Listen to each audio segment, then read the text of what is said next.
Umaasa ang ilang tsoper sa bayan ng Lingayen, Pangasinan na sana'y magtuloy-tuloy na ang rollback sa presyo ng lagi sa kabila ng sunod-sunod na mega oil price hike. Si Joy Garcia, tsoper ng modernized jeepney, rutang Lingayen Dagupan, sobra sa kalahati na karaniwan nilang kita ang kanilang naiuuwi. Anya pa, nabawasan na rin pati ang mga unit ang pumapasa ng jeepney sa kanilang ruta.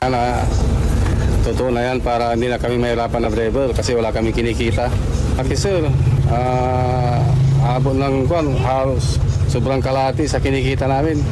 Bawasan pati unit na buhay-buhay kasi tamad silang pumapasada kasi sa mahal ng diesel. Samantala, ay naman kay Edmar Gumapos, isang tricycle driver, hindi raw nila maramdaman ang kakarampot na rollback sa gasolina. Dapat kapantay ng pagtaas ang pagbaba nito. Parang ano lang yun sir, bang kumbaga wala rin nangyari yun. Parang hindi namin maramdaman yung epekto yun sa amin dahil nasanay kami sa 10 pesos na pataas.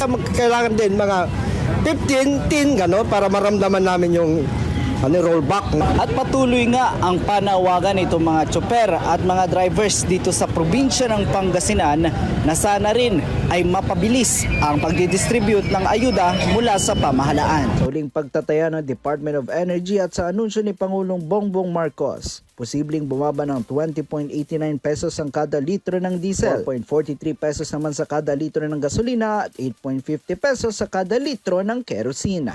Kasama mo mula rito sa IFM Dagupan, ako po si Idol Matthew Pacheco. Tatak, RMN Network News.